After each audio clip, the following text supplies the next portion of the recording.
Have you played Silent Slayer Vault of the Vampire yet? From the game studio that brought you the I Expect You to Die series and Among Us VR, Silent Slayer puts you into the shoes of a vampire slayer who is on a quest to destroy a clan of vampires before they wake up. This new take on VR horror is interesting because it combines puzzle solving, jump scares, and precise movement to create a tense and scary environment. This single-player game is fun to stream and share with your friends and family, especially those who may be new to both VR and VR horror experiences. From tools like pry bars and pliers to the obvious vampire stake, Silent Slayer provides an immersive and tactile experience that any prospective vampire slayer would enjoy. Silent Slayer Vault of the Vampire is now available on the MetaQuest store. Do you like playing your VR games on Steam? Don't worry. Wishlist the game on Steam and join its newsletter for updates. And for listeners of the podcast, we have an exclusive discount code for 10% off by using code RuffSlayer-8904FC. Just visit the link in our show notes and use the code RuffSlayer-8904FC for 10% off Silent Slayer, Vault of the Vampire. Welcome to another episode of Ruff Talk VR, a weekly podcast with in-depth game reviews, exclusive developer interviews, and the latest MetaQuest and virtual reality news. We join our hosts, the father-son team of D. Scruffles and Stratus today, as they spend another episode breaking down and discussing the world of virtual reality. Hey, welcome to this episode of Ruff Talk VR. Today we have one that I'm so excited for. Yeah, I'm pretty bummed. To be honest with you, I've wanted these them all on since the first one came out. But when I heard that there was a sequel on, I was like, we have to get the developers of Into the Radius 2 on to talk about that. And to be honest with you, there's no better time with the early access just coming out on PC VR. So today we have Serg, Yulia, and Kostya from CM Games, the developers of Into the Radius 2. So before I get too carried away, do you all mind to introduce yourself a little bit more and tell our listeners, exactly who you are and what you do for Into the Radius 2? Yeah, sure. Let me start. Thanks. First of all, thank you so much for having us. I'm a huge fan. Thanks for doing that, sharing the awesome news, inviting the best people from XR industry. You guys rock. So thanks to Tom. So my name is Serg. I'm an evangelist. It's a cool icebreaker title, I'd say, for all offline events and online. Everyone is like super curious what evangelists do. I'd say it's a combination of business development, brand awareness, and marketing stuff, a little bit of everything. So in general, I talk to platforms, publishers, fellow developers, everyone who involved around us, sometimes with players, especially at offline events. This is fun. Let me introduce my colleagues. We have Yulia today. She's our marketing lead for VR department. She's responsible with of everything. Maybe you want to share something. What do you do regularly? Yeah, hey everyone, I'm Yulia and I'm VR marketing lead, and I'm in charge of everything Into the Radius connected. And yeah, so I'm basically leading all our marketing strategy and so on for the series now. Sounds great. And we also have my colleague Kostya. Kostya, I really love his title. He's Senior Influencer Marketing Specialist. Sounds wow, great. Hi, Kostya. Yeah, that sounds like a very long title, but basically what I do, I talk to content creators, basically all video authors, be it YouTube or TikTok or Twitch. And I also do some marketing stuff like talking to VR applications like Upload and other like names, there's not too many in VR space. Something like that. Awesome. I mean, this is one of those things where it's the best to market a great product. It's very tough to market something that's not good. And when you have something like Into the Radius 1 and now Into the Radius 2 coming up, of course, the marketing still takes a lot of work. And same with the influencer relations and talking with the publishers. But damn, just play the game, show them the game, and it sells itself too. So it's a great one to be behind. But have all three of you been a part of the studio since the start? What's all of your backgrounds in getting involved in the VR industry? Who wants to start? Is it me? We'll just go right down the row. We'll just start with Serg and work our way down. Yeah. Okay. Let's make an order. Some rules, ground rules. So I started my path in game development industry, I think, around 12 years ago. I started as a community manager and I switched through several different roles. I used to be a community manager, project manager, PR specialist. And several years ago, like maybe 7 or 8, I tried some business development stuff. So sharing news about the studio I worked for, finding useful contacts, finding publishers, talking to media. And I enjoyed it a lot. So I stick to this one. I'd say I started to be a VR player around 2 years ago, maybe 2.5. Still have this wow effect every time I play some really cool game. Doesn't matter what the budget is. Is it a big studio? Is it a one-man army, studio, indie studio? Every time there are so many cool ideas, I'm like, wow, that's why I'm a part of XR industry. Because of this, because of that. You can't be tired of playing VR, So yeah. Who's next? Julia, maybe you? Okay. I've been in the industry for almost 10 years now, and I also started as a community manager. I worked for both mobile and PC games. And one evening, I was browsing Steam, searching some cool shooter to play for me, and I stumbled upon Into the Radius, and I didn't notice this a little note that this is VR exclusive title. And when I noticed it, it turned my idea of VR upside down, because VR in that time, I imagined VR to be like entertainment for your guests. Like you, you have this cardboard thingy. Do you remember it? when you put your phone inside and you whoosh, you're on a roller coaster. Wow, VR. But when I saw Into the Radius, I thought I want to be part of it. I want to be useful and I want to apply my experience there. So I just went to the CM Games website and I found that they were looking for a marketing specialist. So, and here I am, and I am so happy and grateful. So, and I know that VR is not just this cardboard thingy; it's a whole new world for me now. Yeah, I haven't come from a community manager side of things, but I come from a similar field, which is customer support. I worked not in the industry. In the industry, I'm like for 4 years now all in CM Games. I came to the CM when we were mostly doing like mobile titles.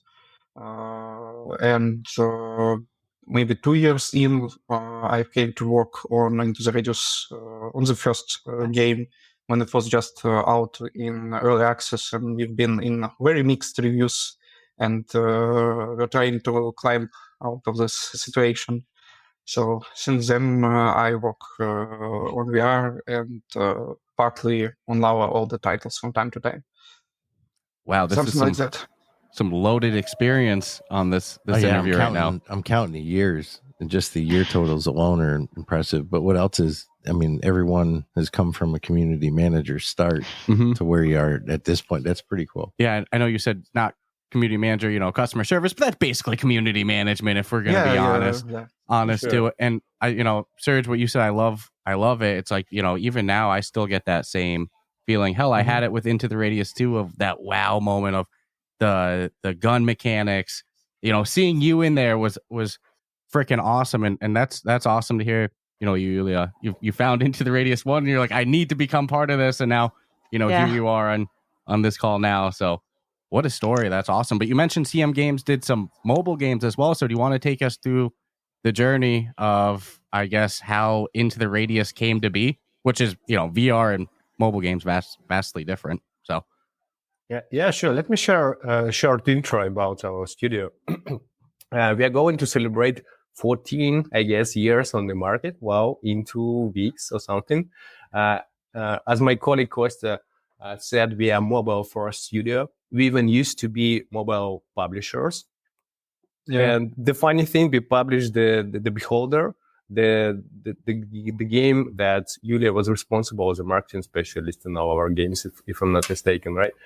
And yeah, so she already had some connections to CM Games back in I don't know which year was that, 2016, something like that. Yeah, and our headquarters is in Tallinn, Estonia. I think we have around 45 colleagues there, and in total we are around 100, split it between 12 different countries. So we were kind of ready for all these pandemic times, having this remote culture in our studio. And among other activities, we have R&D. We used to have R&D department. The main goal was to touch new grounds, new platforms, try some crazy ideas. So in general, we may say that the whole idea of our first VR title was born with the huge help of our R&D department. At the moment, we still have several mobile titles. We have VR titles. We work on new ones, including Into the Radius too. We also have a couple of services dedicated to marketing support or increase the ARPU for mobile titles. So we are a little bit busy with many small and not very small little things, trying to be on the actual stage of the market, seeing what's up here and there. I'd say that's probably enough for a short introduction. And, with publishing experience, excuse my ignorance on this, is Into the Radius 1 and 2 self-published by CM Games as well, or do you have an external publisher?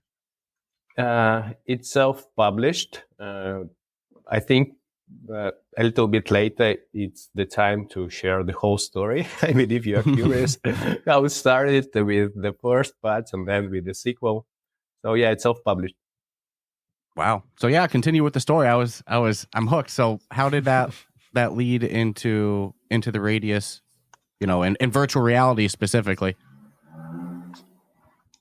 You want to share? So about Into the Radius, it all started with one-man passion project of our former 3D artist. He was a big fan, and is a big fan, I believe, of Roadside Picnic by the Strugatsky brothers, and he was and is a big fan of VR. And now this very man is a game director of the whole series. Wonderful career path for a wonderful person. Yeah. So yeah, he just offered this idea to our management, and they thought it was a groundbreaking idea, and they felt it would be interesting to try the studio forces in VR. So yeah, a little bit about Into the Radius for those of our listeners who don't know the game. Into the Radius is a first-person shooter survival in VR. It features realistic weapon handling, artifacts collecting, completing missions from the committee in charge of the exploring the zone, which is called Pechorsk Anomaly. And as far as I know, some of Stalker mods based on Roadside Picnic also was an inspiration for the world of Into the Radius. So yeah, basically we have two versions of Into the Radius. The first one, we have 1.0 version and 2.0 version. 2.0 version is the most popular one, I believe, and 1.0 is the very, very old version where there were no locations. It was this one large area for exploration, and it differs drastically from 2.0. So, but some players from the old school fan base still thinks that 1.0 version is a great one. And we still have it on Steam. If you want to try it out, you just need to switch the badge. Yeah. So it's like, and now looking back, it's like a nostalgic thing for us.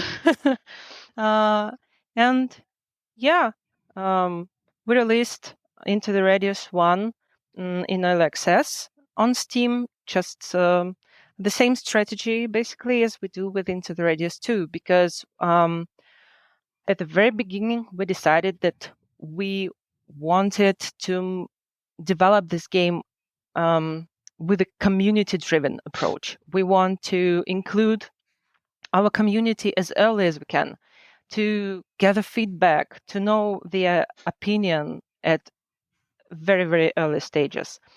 So, yeah, and we still follow this path. Well, I'll say from being hands-on with it, it's absolutely stunning. The gameplay was really good. I love the gun mechanics.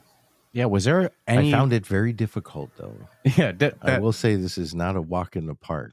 Well, I remember going into the Radius 1 on the Quest, and I loved the gun mechanics. I loved the extraction elements of it, the backpack system, but admittingly, it was definitely a hard game. But now being able to do it co-op, yeah, that's a game changer. Into the Radius 2, yeah, that's a game changer. But, you know, I speak about the gun mechanics and the realism of it. You know, to me, that's one of the big highlights of Into the Radius 1. And when I hear people speak of it and its cult following, that's something that people definitely gravitate to. But was there really any game of this scale with those type of realistic gun physics and mechanics at the time that Into the Radius 1 came out? I believe there are several titles on the market, and they've been there for many for a long time. And I believe that the wow effect of Into the Radius when it appeared on the market was like 1.0 version. It was like the full open world, and we still have a lack of games with open worlds in VR, I'd say, the big ones. But then when it was the time for 2.0 thing, it was more optimized and ready to be ported to standalone VR. And by that time, we gathered a lot of like really useful feedback from our audience, asking to add this and that and tweak this and balance there. So we were kind of ready for the whole first batch of feedback to deliver something else.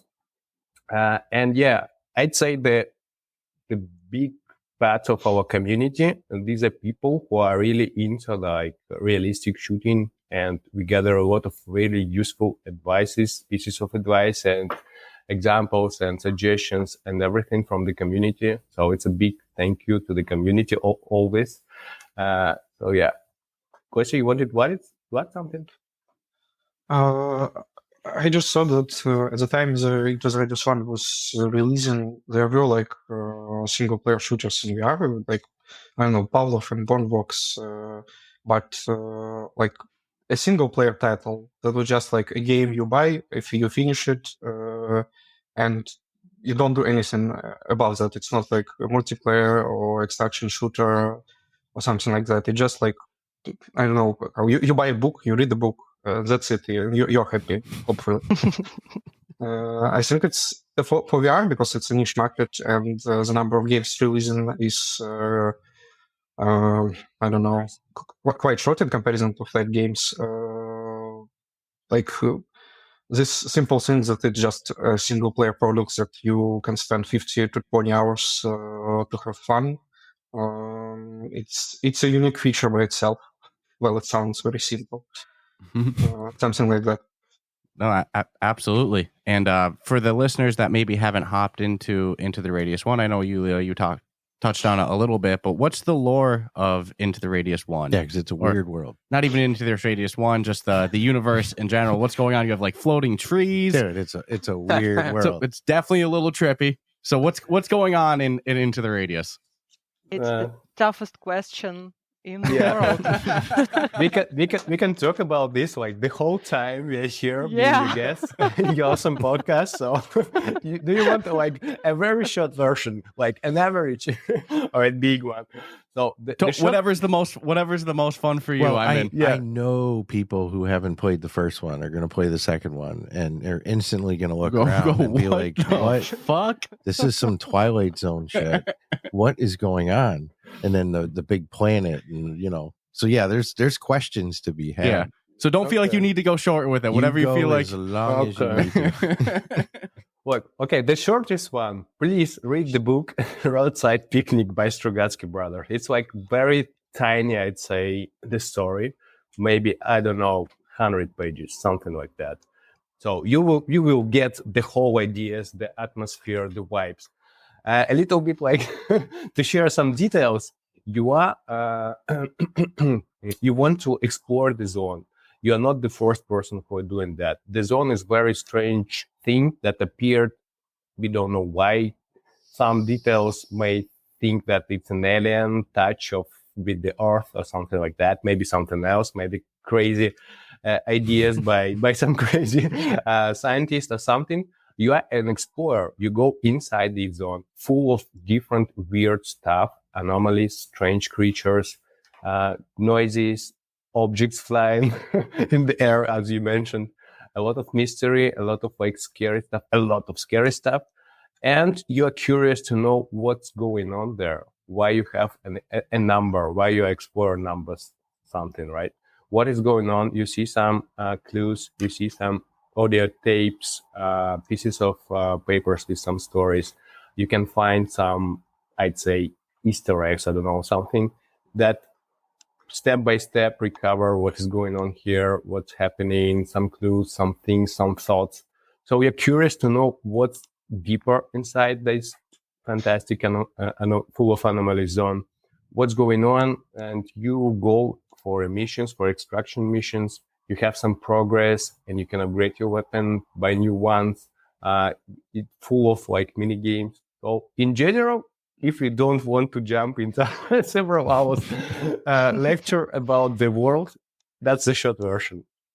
Also, I'd say that you don't just do these missions to complete these missions out of your curiosity. You have to, because there is this United Nations Pictures Committee that give you these missions, but you will never know who they are and why do they do this and who you are, because all you have is constant, endless missions from them, because they just gather data. They want to know about this anomaly, everything about this with your hands, basically. So they give you weapons, they give you everything, and you just supply them with the data you found inside the radios, and there is no way out for you. You're basically a pawn. Yeah. It makes you, it's one of those like, so the lore in the game feels like a real slow burn where you kind of like discover it as you go. Like you said, discovering little Easter eggs, reading the mission, synapses and everything like that. But is there that little bit like, are you the good guy or bad guy type thing going on? Because it's never, I mean, you say United Nations, but if they're using you as a pawn like that, you could get a little suspicious. Yeah, a little suspicious. What's your role in everything? Is that ever really laid out in Into the Radius 1? Or is it left a little bit ambiguous? I'd say it's ambiguous because, as I said, you have no choice. Even if you think... Yeah, you're given the choice in the end. Like, in the end, you're given a choice, but it's not like bad, good guy sort of choice. Yeah. It's more like if you want out or not. But it like, with the first game, I would say that it's not like plot-based game. It's mostly like you like find notes, you see some weird stuff floating in the air, some dead bodies of soldiers, and you like have some thoughts about that while going through the game, I would say. and above all of this, like ambiguity, the whole game, I would say, is based. Maybe in the second game, there's no lore parts in the early access of Into the Radius 2. But maybe in the second game, there will be like a bit more like of straightforward parts, but it's still not going to be like cutscenes or something like that. No, we will probably continue with this uncertainty, ambiguity, not directly speaking or explaining to you what's happening, and so on. It helps us maybe to deliver more ideas with less words. But also it's probably maybe like helps players who don't care about the plot to just play the game. They just like enjoy the core loop and mission system and overall atmosphere. That makes sense. Well, if you Google Into the Radius lore, you'll find so many videos and branches on Reddit and discussions on Discord and everywhere. So a lot of people really care, and they like find all these small details and sometimes even details that we never thought to implement in the game. But it's always a good topic to discuss. Who are you in this work? It's like philosophical, right? And it's awesome to to be able to provide players with this tool, like our title, and everyone can play it their own way a little bit. So I think this is awesome part of Into the Radius. Yeah. All those videos that you will find like on YouTube or like 1 hour long, it's always an interpretation. It's kind of retelling of what like person found, like what notes he read, what he thinks it means. But we usually show them to our people who game design the first game, and they're like, I wasn't like trying to put these ideas. He just like thought for himself that this means watch, and be like, yeah. Yeah, I feel like that's something fiction authors deal with a lot. Not deal with, but hear a lot too. Like, oh, did you write this because of this? And it's like, no, but that's a good interpretation. Or like pretty much any artist, whether it's a song or a painting or whatever. And that's kind of what I love when something is interpretive. It's like you're going to have, 1,000 people see the same thing and you're open to interpretation on it. You might have 1,000 different stories as to what the meaning was or what the person was going for. But I love that ability in a game where, and there's a handful we've talked about where we're like, I don't really know if I'm actually the hero or if I'm a real scumbag. That's, I'm not upset at, I'd understand why these people would be upset at me for doing what I'm doing. So if I can draw my own interpretation and create my own story. Yeah, and sometimes it's fun when the story's not, your hand's not held through it, and it's totally up to you. It's a weird world, man. It's, I'll tell people straight up. It's like you're not going in there and seeing the world as you know it.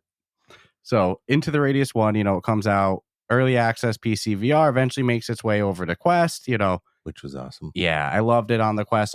By the time it made it to the Quest, I've heard nothing but great things. Has a really cult following, and then Into the Radius 2 starts development. So at what point did you all get the idea to make a sequel and, bring over co-op features and all that stuff?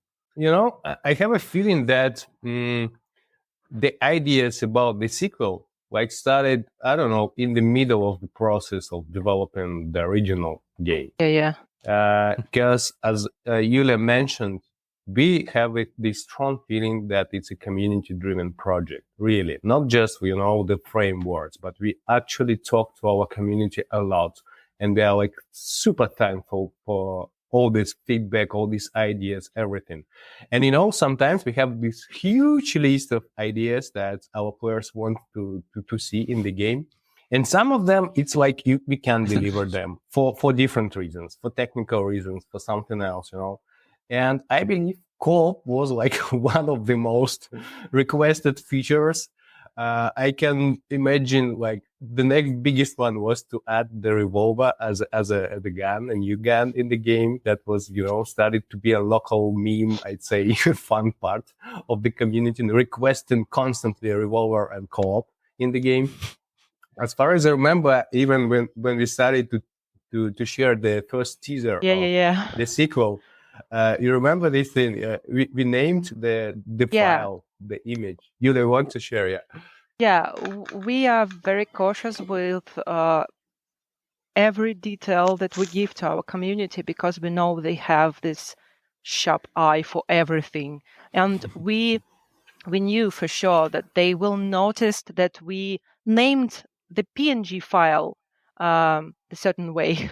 And when we started to teaser into the radius 2, it was just this our radius and two people in front of it. So it's just like a hint, co-op hint.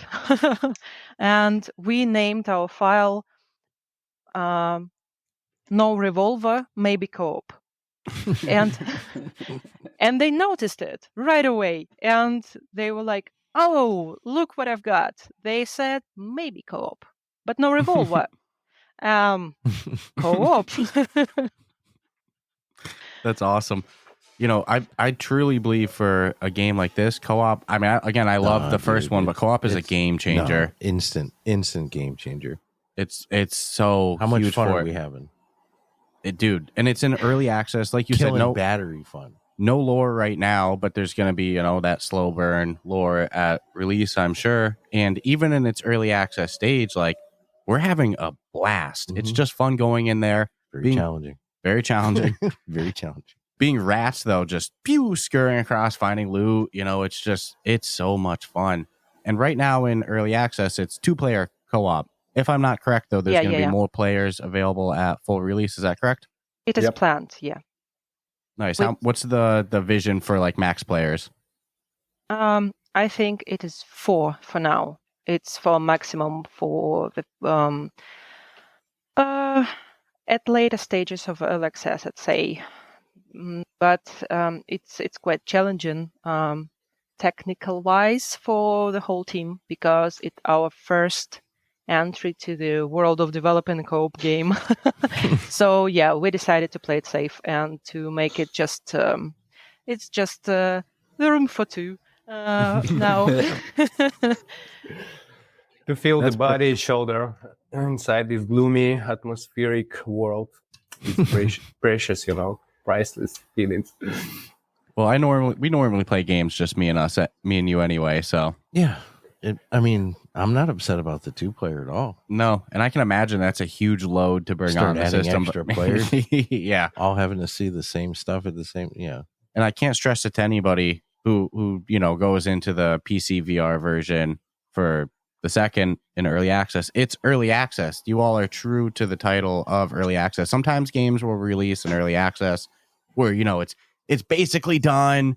There's just a little bit of polish, just release a little bit early. And no, I mean, there's going to be bugs. There's going to be some, oh, you lost this, you lost that. But you're very clear about that too. So anybody that plays it and you drop a review in the store saying like, oh, there was bugs and stuff. Yeah, it's early access. It's very true to the title of that. But, when did that decision come to be where you're like, all right, let's put this into the players' hands. Let's start to get the community feedback from it. Yeah, sure. And yeah, please go. Okay, let it try to be me this time. I would say that the early access question in general was quite a long discussion internally for a few reasons. Like the first is that we have to release at some point. Like we want to show what we've done, and we want to get some feedback from the players on all the systems we've built on the first 2 locations we already have in the early access. On the design decisions that we made, it's not like we don't have our own vision. We usually have pretty strict vision on what we want to add from people's feedback and what we like to avoid adding. For example, skins in the first game were added like super late DLC for people who just want to give us a few more bucks. And usually for the shooter, just like an ordinary setting you just have. We had a closed beta going for a month and maybe 5 weeks this summer, where we invited a number of content creators and a number of very loyal users from Discord, just who our community manager knows well, and so that would be a good idea to invite them and let them also share feedback.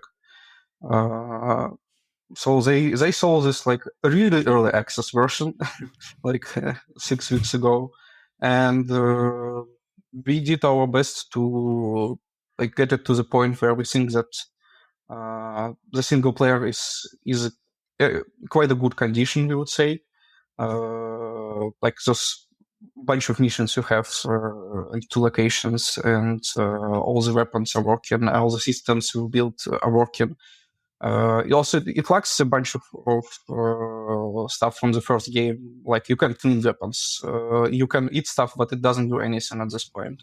Like there's a building at the base which will have a shooting range, but it doesn't do anything right now. But it will with the time, of course.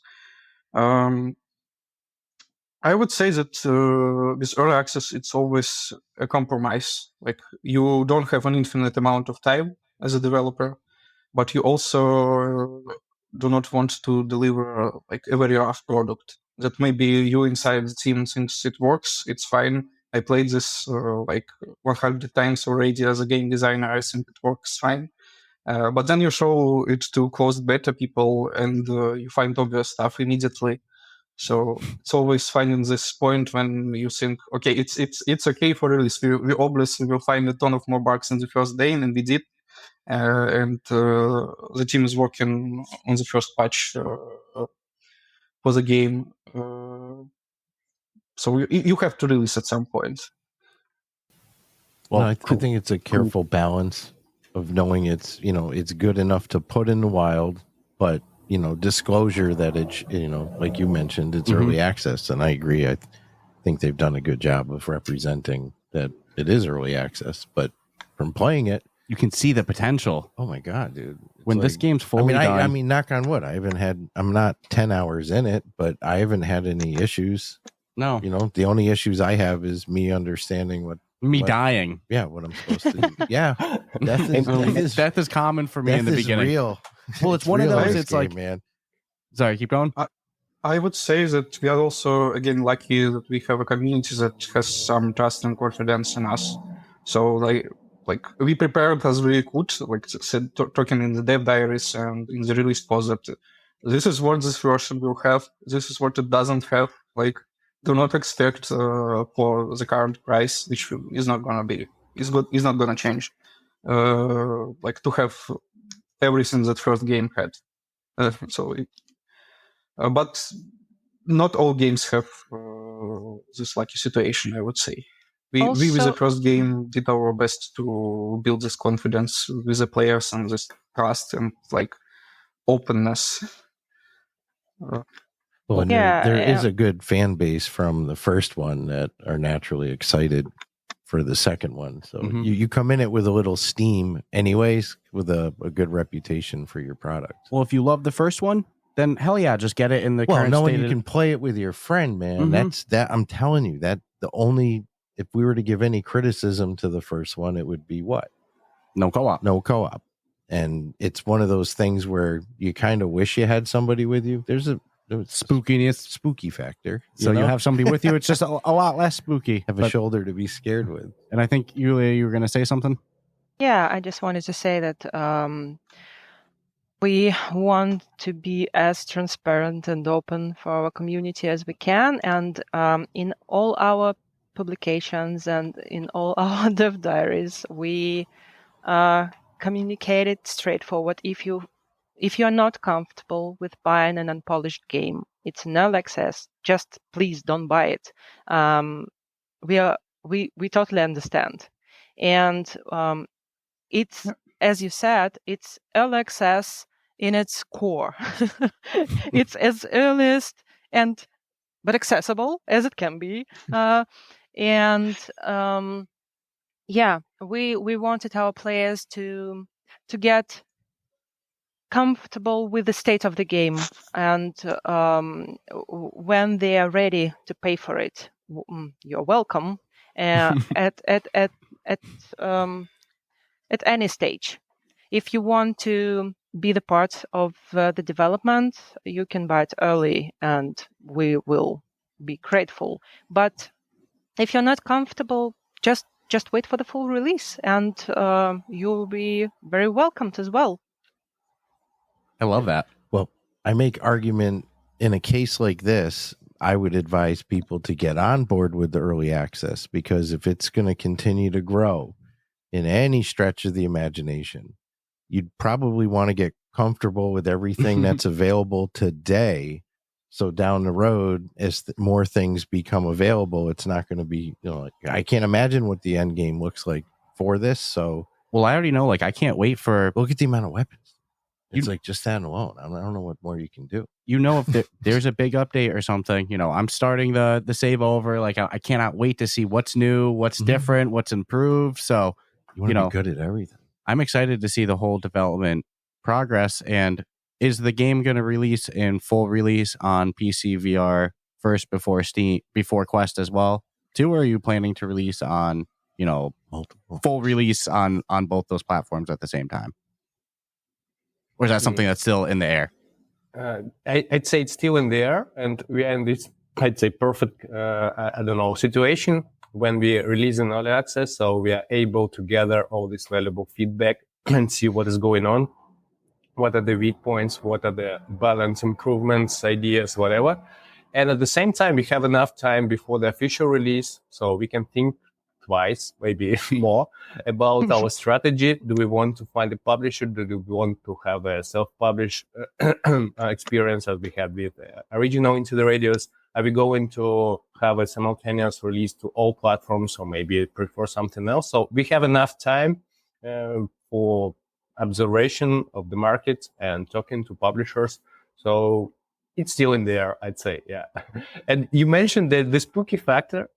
The funny statistics from the original Into the Radios, like a big amount of players, top 3, I think, reasons of refund was like, sorry guys, this game is too scary, I already thrown my controllers to the wall after some episodes, so sorry, I can't just stand it. And I understand why we have a very skilled team of audio designers, and in VR it's crucial to have these atmospheric sounds. When some of the moments, for sure, we have some screamers with help of Petro, our one of our favorite characters. Non-official mascot, yeah.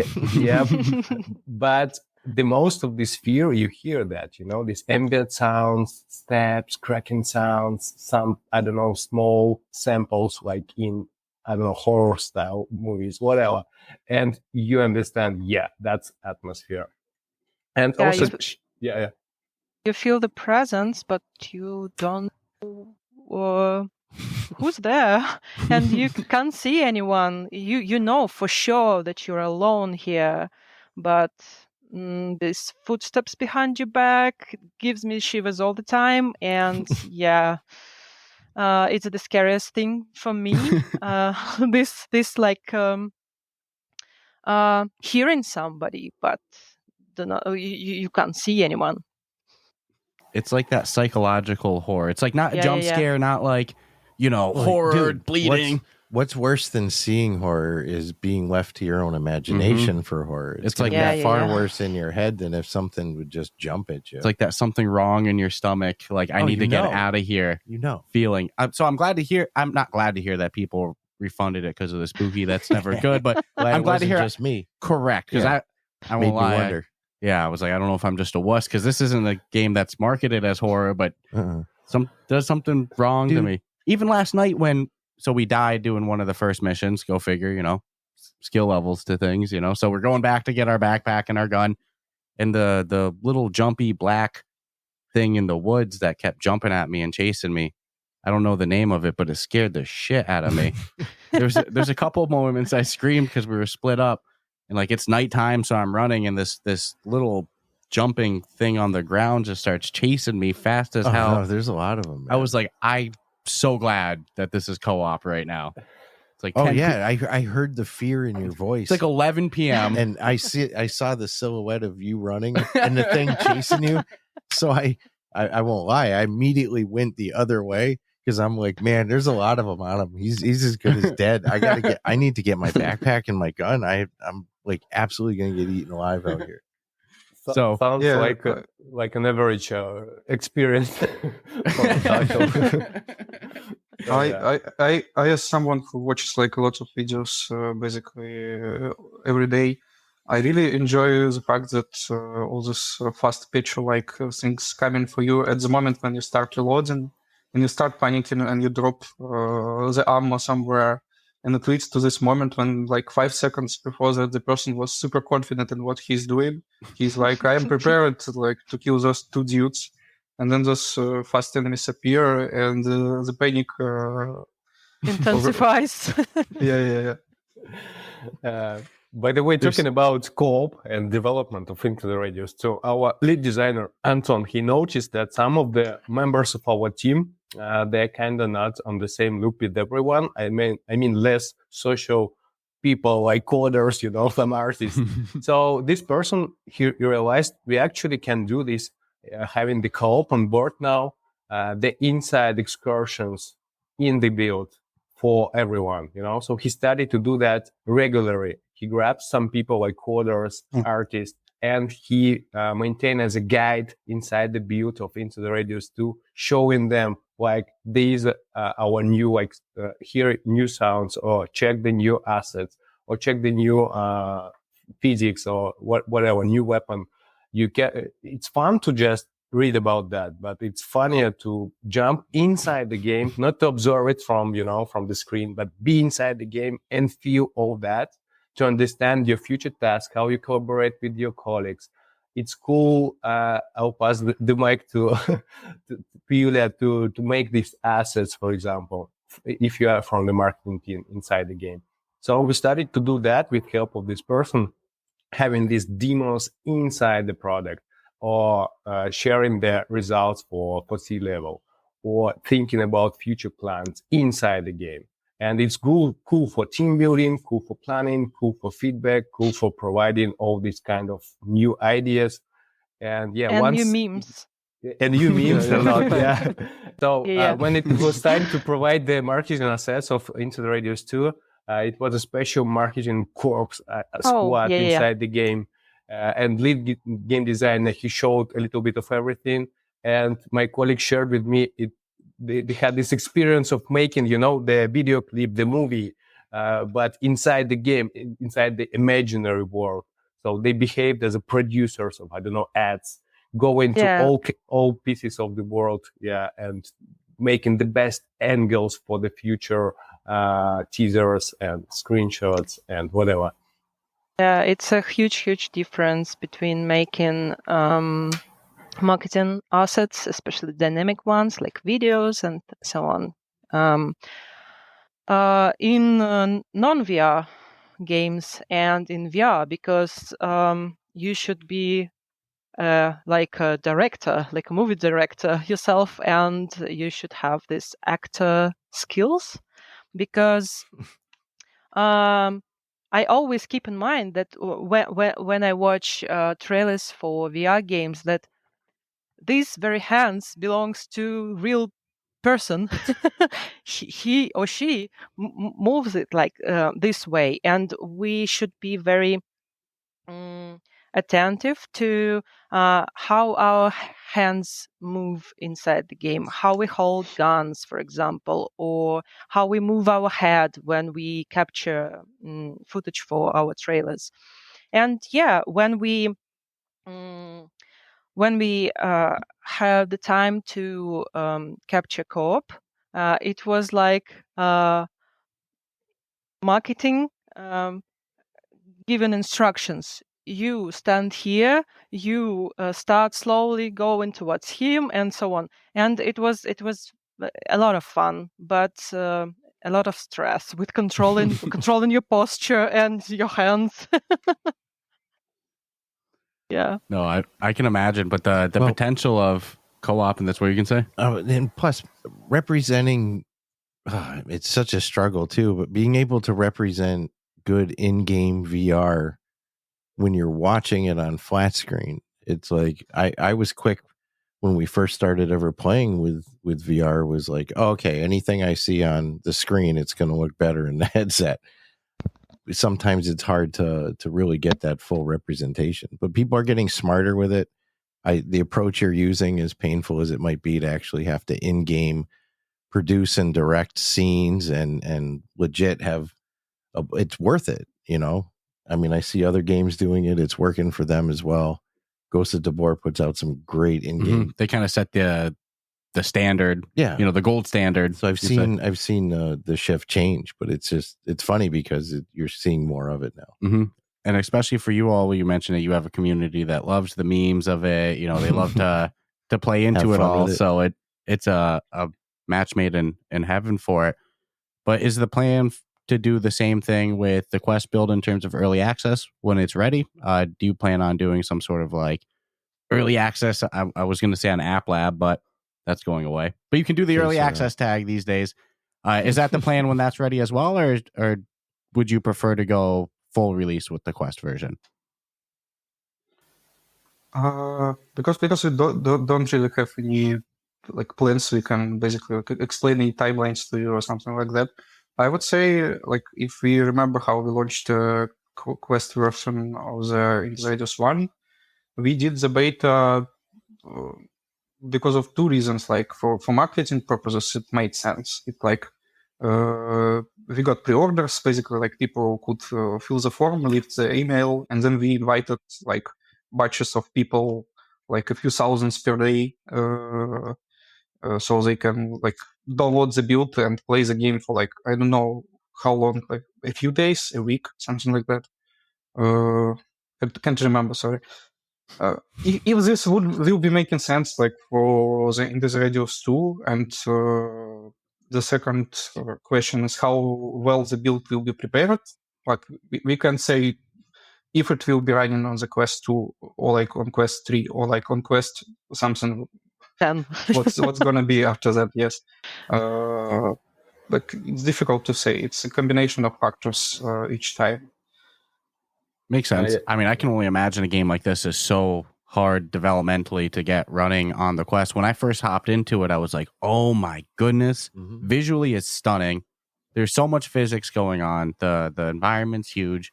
The enemies, the AI with that. So I imagine it's a lot for the Quest. But when it does come out on the Quest, I think it's going to be huge. Oh, that's a bases loaded grand slam is what you're going to. The co-op is such a... For the Quest audience that loves that type of social gaming on paper, you know, come on, you present this game, realistic gun mechanics, that fun extraction loop, you know. And if co-op's not your thing, you still have the single player. Yeah, so you're not, absolutely. You're not missing anything. And I love that it's separate profiles as well. Like you have your single player profile and your co-op profile as well. That's and beautifully done. Saves. Yeah, and multiple saves. So, I mean, the foundation that you all are laying is amazing. And I think I heard it referenced real quick earlier in the interview, but the current cost of the game, is that going to be the full price of the game at launch too, or is the plan to release the price at full launch? No, it's the final price for the game. Wow. So it's truly for fans of the game that just they can't wait anymore. Yeah. It's just here, just have it, understand it's early access. You're going to be along for the development process with us. That's in there to keep you busy. Yeah, that's gangster. I love it. You know, yeah, it's like when we started closed beta and we invited people a few days like before the build was ready, and they knew the date, and we were like, okay, we will be releasing something for you today, and the people were just like streaming on Discord chat, like I am ready to jump, like I'm canceling my job for today. And you're like, this is like you haven't seen the game, you don't know what's coming for you, like don't be so sure. We are not so sure, but like, there are people who are ready to jump for like into anything. Ready to rumble. We've watched so many videos made by our players and content creators and just players and whatever, and there were so many fun things. And now we started to see these videos in co-op. I think it's like a multiplication of fun, like, I don't know, X10, times. Because now you have your body with you. So we believe it will help us to absorb the ways player actually enjoy the game from absolutely different angles. Fingers crossed. Yeah, I mean, that's what sold me sight unseen. Is like, obviously I want to see it, yes, but the co-op factor was the game changer. when I was getting chased and continuously murdered by those jumping little frog spider things, dude, we were pissing ourselves laughing. Yeah, it was funny. But the fear was real. I could hear it in your voice. Yeah, nighttime's no joke in that game. And I have this feeling when I play it, because, it's like you're low level, you don't have that much money. They give you a little, like 1,000 by the time you're done with the first mission, like 12, 1,400. So you can, buy some more things, but you don't have many things unlocked. Your security clearance isn't there. And I just have this feeling of like, if I can just get over that initial hump, if I can just level up a little bit, build a little foundation of gold, it'll get easier. So it's like I'm hooked on that improvement loop and feeling. But for new players that are like myself, I die. I go get my backpack, my gun that I dropped, I die again. Do you have any tips for new players going into the game? If you're in a single player, you just save load constantly. That's what I do. I found 5 items. I save. I'm gonna fight someone. I save. I killed one guy. I save. That's the plan for me. I'm like not good in terms of skill. I'll be honest. I'm a very slow person in VR. Dying is okay. Enjoy the die. and enjoy the variety of ways you can die. Enjoy of unexpected things. So it's like a process, it's like life, but in a very weird place, I'd say. It's like a roguelite that doesn't reset. It's like you will die. You need to accept this. You're gonna be restarted, but at least it doesn't restart from the beginning. At least you still have, you just go and pick up your shit you dropped, or go buy more if you're lucky. Yeah, if you're lucky. Yeah, there's no way to kill those things that are jumping at me when I don't have my gun. Right? There's no melee punch. I can't punch them when they're jumping at me. Yeah, there's no melee right now, and from the first game, I just know that our game designers do not enjoy melee weapons. Like there was like this 1.0 version of Ecos Radius 1, which had like more melee action and more damage for knives, etc. And they just like nerfed it heavily in 2.0 update, and then people continued to use knives like for little things like to kill the core of the enemy in the end, at least. Yeah. Like there were people who were like stacking knives into one big knife scene and doing something with it. So yeah, I just don't think they want to give like knife in any form if it's not necessary for the mechanics. It adds to the challenge. Yeah, when you watch these videos, like pros, people who spent, I don't know, hundreds of hours inside our game and like thousands in VR, and they are super like confident and calm. But during this really heavy brawl situation, in so many videos, it ends up with this panic stabbing, because you run out of any other options. Because you're a pro, but we have so many unexpected things that happening, so you can be ready like 100% time. So you see this panic stabbing in the most of these videos.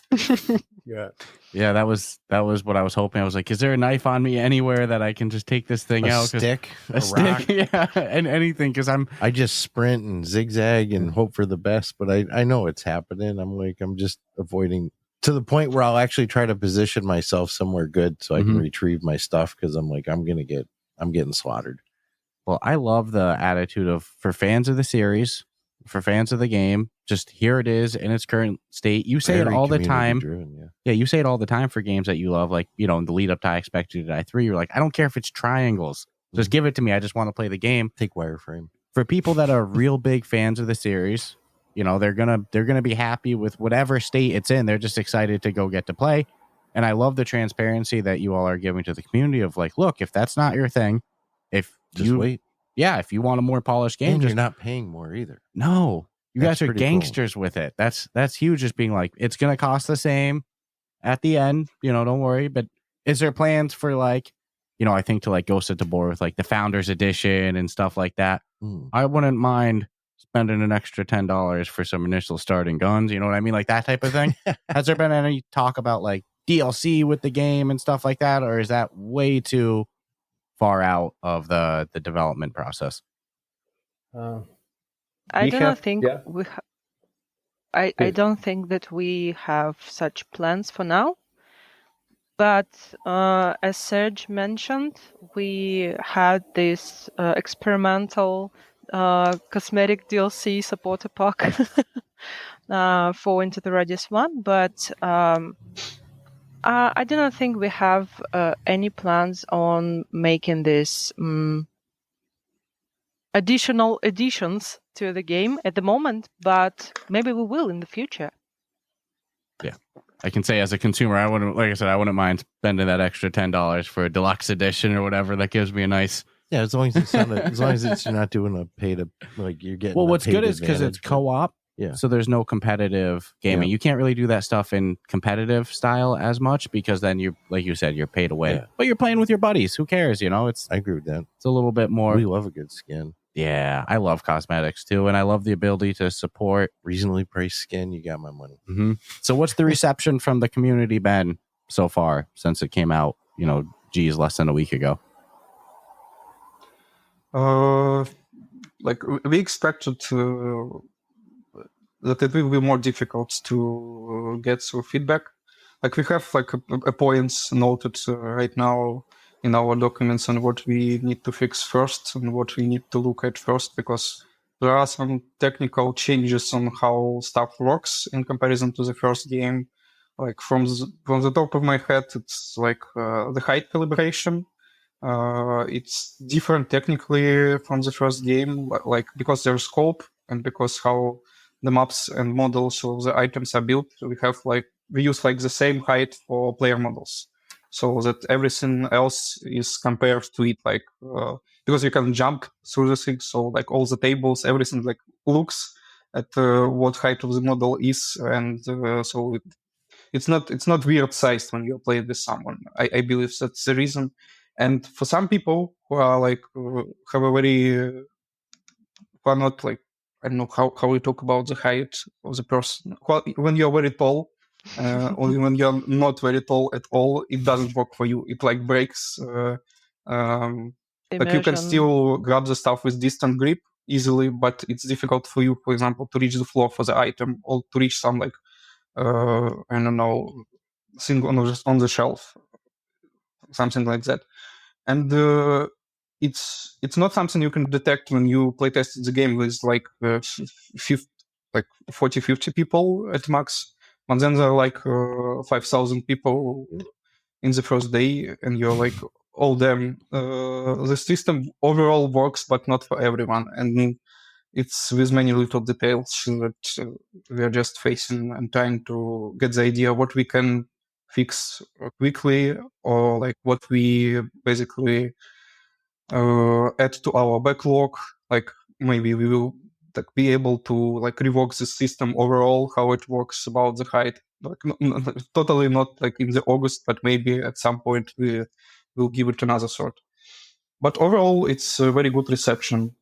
Like besides the bug reports and like stuff not launching on some, for example, headsets, or like issues with some special controllers, because like VR is an open ecosystem, and like if you're using Quest like Vive, you usually are in a good place.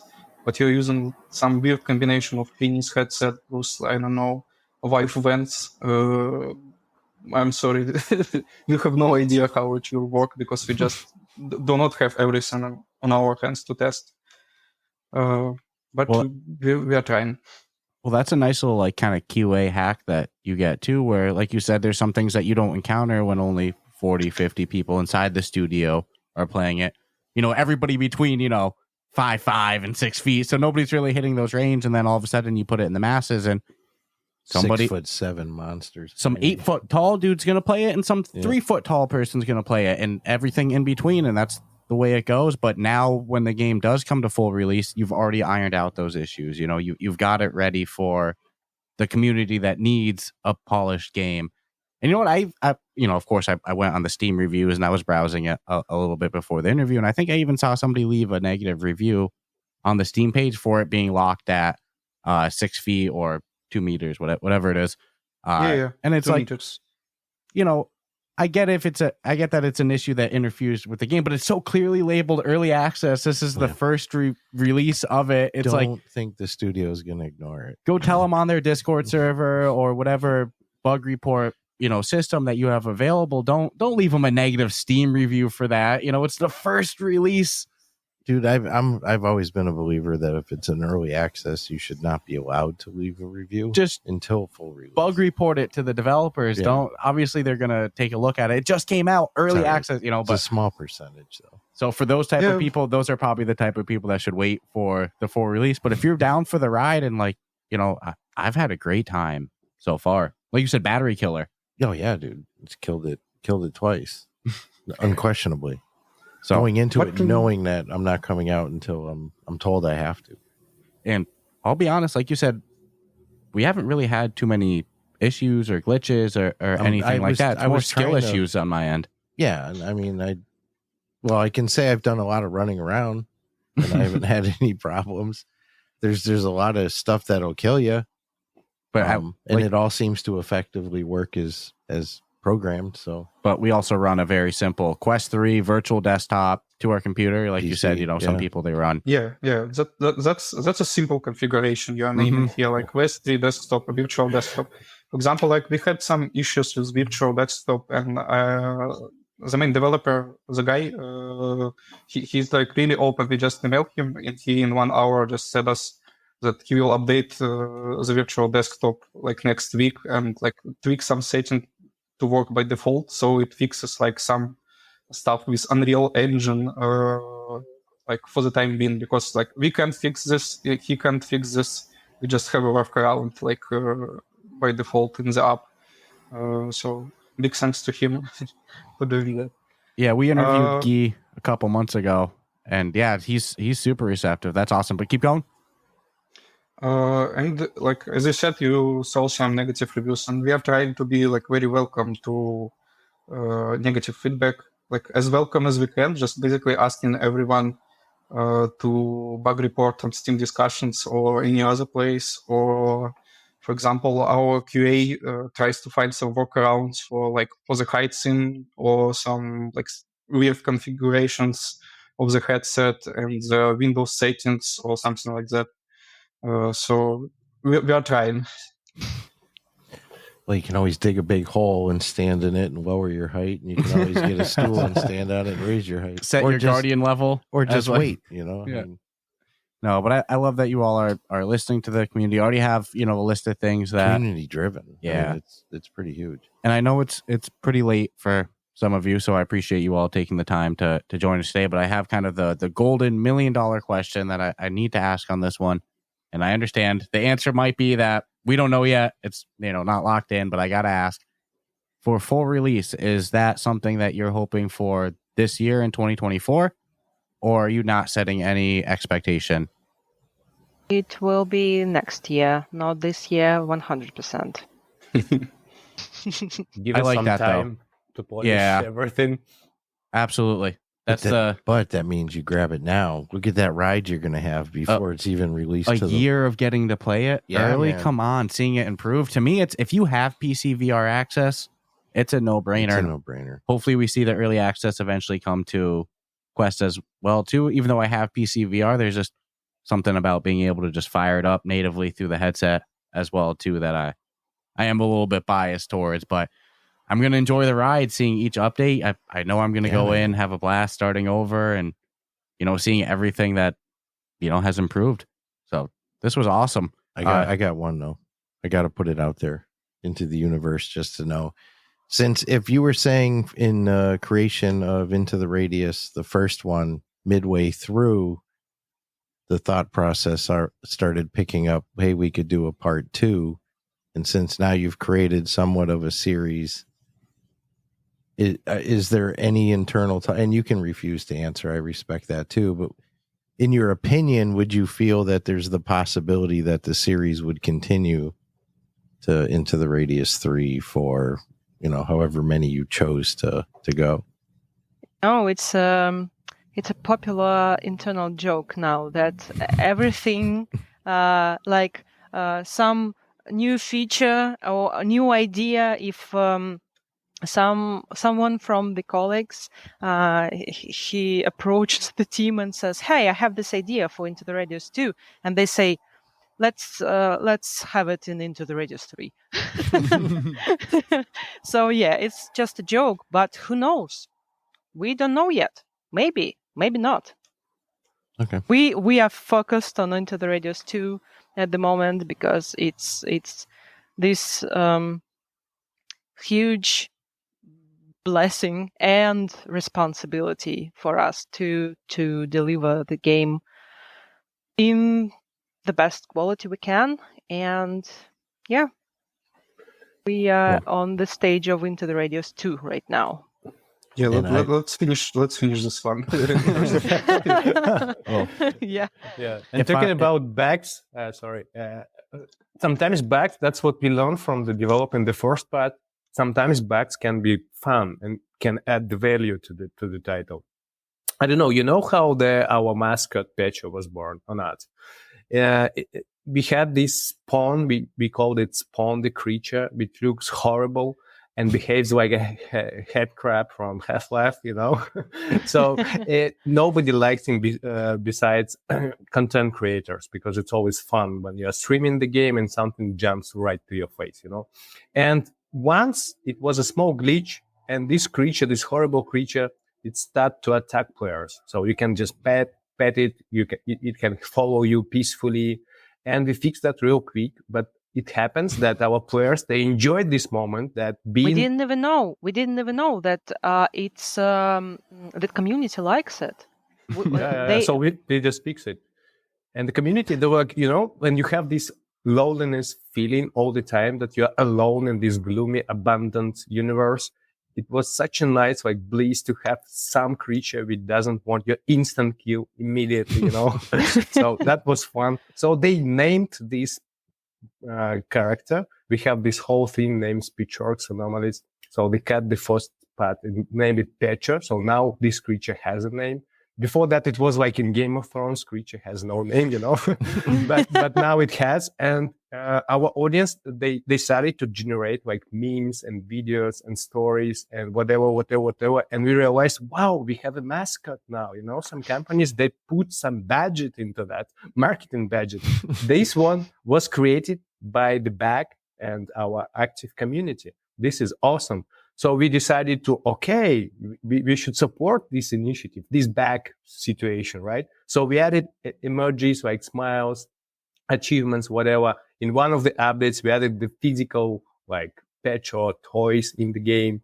So that was a win-win situation. Backs approached by community, making the bad thing, turning the bad thing into the good thing. So that's what we learned. Yeah. When we fixed this bug, because this enemy doesn't attack you, it's a bug, we should fix it. And we fixed it. And the next morning, we started scrolling through our chats where our players at, and they just like, you killed Pecho. Why did you kill Pecho? And we were like, who the hell is Pecho? We know Kenny from South Park. Who's the Pecho? Yeah. Yeah. Like it's a situation when our community manager comes on the first meeting of the day, and he's like, "Okay, I'm gonna educate you now, everyone." Now we have Pecho. or the other example, like our analytics, they sometimes they can draw these maps, death maps, like a piece of the world map, and you see the dots on that, which represents exact coordinates when people met their destiny, and you die a lot in our title. And in one place, it was a huge death spot, you know, and you're like, what's going on there? Why so many people decided to die there? And it happens that they have a huge tall crane there, and it's a bit tricky to climb in VR. So people, we invest some time and go up on this crane, and for sure we put there some loot for them, some shotgun or rifle, I don't remember. But then players realize, now we have to climb down all this way back. And they're like, no, we won't do that. They just drop this brand new rifle from the kite. They jump, committing suicide. They revive on the base, run back to that place, take the brand new rifle from the ground just to avoid this boring climbing down, you know? So we were like, okay, they play our game not the way we are expected. What shall we do? Shall we, I don't know, fix it, or shall we make the fun out of that? So we decided to keep the same pattern. So you do the same, you climb up, you get the rifle, you jump, committing suicide, but then immediately you get an achievement for that. And some players, they're like, wow, these developers, they think several steps forward. They planned everything for us to get this achievement. This is amazing. I should go and write a review. Please do, by the way, if you listen to that. And don't share any review, please do that.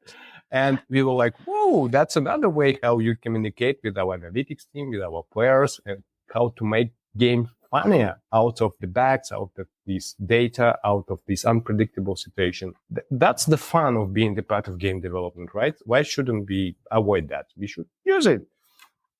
100%. I love that you're all like willing to take the community, listen to it for one, and analyzing the actual data and spending the time to ask the question. Why are so many people dying right there? Oh my goodness. And adding something to it to make it, since people are going to do it in masses anyways. Correct. Like I was going to say, you're not scared to interact with the community, engage with it, see what they're doing, but also bring the community into the development cycle in a way. You're not scared to, it's not like you're locked in like, no, we can't do that. It's like, well, let's see what the community's doing. Let's see how the players play. It's a pretty good approach. Yeah. And you're not scared to change course a little bit or add things or whatnot. So that's so important for creating that community feel. Man, I gotta hop into the Radius Discord.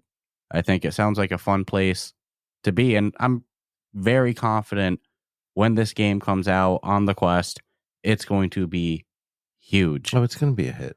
It's going to, yeah. I'm so confident. If I was a betting man, that's where I would put my money. But I reference, the Discord or your communities, they sound like quite the place to be. So how can players find, your Discord or any other communities you have and stay up to date on? Well, you can buy the game. Yeah, that's number one. But everything is on the Steam page of the game. Into the Radius 2 or into the Radius 1, we have the same social media pages for the whole series. So yeah, join us and please enjoy. Please join. We have a lot of fun there. I mean, our community manager is brilliant and our active players are brilliant topic starters. And we are trying to do something for game dev industry as well. So we regularly share the keys of other VR titles. They're trying to help other developers with important, crucial dates, updates, marketing campaigns, whatever. So please join. I believe you'll have some fun there with help of our active players and community manager. That's awesome. No, this has been a fun one. Before we let him go, is there anything else you want to ask? No, I think it's an awesome studio. I love the community involvement and engagement and love listening. The energy. Yeah, the energy is where it's at. And I'll just assume that if there's 35, 45 people that work at the studio, that everyone has that same energy. It's pretty intense. So I'm not shocked that it looks as good as it does and it's as fun as it is. And I'm going to love seeing the progression, but I'm also already in my head, like loving seeing where the team's going to go as the technology gets a little better and better as well. So yeah, I'm so excited to see the development of this game. I'm already looking forward to the future updates. And I think, halfway down through the development cycle, maybe when the game's ready to come out too, I think we have to get these three back on as well too. This is once it's like full blown release. Yeah, this has been a blast. I'm so excited to see where things go with it. And, before we wrap it up, is there anything else you three wanted to say to the listeners? Maybe the community of Into the Radius? I want to thank you for having us with this awesome podcast. I'm a huge fan. I'm always listening to, you invited, I don't know, half of the people I know from game industry already. It's always fun to hear their stories. And I don't want to be heard as a broken radio, but it's always a big thank you to our community. Everyone who joined our Discord already, added the game to wishlist, but maybe bought it. Everyone who share feedback like on daily basis, record the videos, share ideas, everything. Thank you so much. Without you, that won't be possible to have such a great vibes around Into the Radius. Thanks, Tom. Awesome. This was what about if Yulia wants to say. Yeah, anything you two want to wrap up as well? Also big thanks for me for the podcast itself. I don't know like many names from the industry, but I listened to a few episodes that I enjoyed very much with Godin and with the CEO of Tabor. You did like 3 episodes with him, I guess. I listened to all of them. I just like that you're just coming back to him every like 6 months or something at some point. He's very cool guy to listen to. So thank you. Yeah, I'm echoing my friends here. Thanks for having us. It was a blast, and of course, thanks to everyone who leaves a positive review. Thanks to everyone who leaves constructive negative review with with the criticism. Well, it just so you help us grow, you help us improve our game, and yeah, thanks everyone for everything. So definitely crushing it. Yeah, I was so excited. Crushing it. So excited for this one. Huge fan of the first game, and again, I'm so confident the second one's going to be a hit, especially at full release. So definitely need them back full release, though. Yeah, definitely grateful for you all taking the time to join us as well. Appreciate the kind words, but the reality is, I say it all the time, without great games like this, without great studios like CM Games, we don't have a show. There's nothing to cover. So yeah, there's only a Ruff Talk VR because of studios like CM Games and great games like Into the Radius 1 and 2. So thank you all for all you do for the industry on your side. And, hopefully this isn't the last time we have you on. So for the listeners, if you have PC VR, if you enjoyed Into the Radius 1, you're down for, the early access experience, jump on it. Jump on it now. If you're one of those, you can't stand a bug, whatever, just hold on. The game's not going anywhere. It's only going to get better. So same price. And if you enjoy it, drop them a review on the store. And same thing to us. If you enjoy the podcast, subscribe, rate us 5 stars. And we'll check you out next time. Take care. Ciao, ciao. Thank you. Bye. Bye-bye. Bye-bye.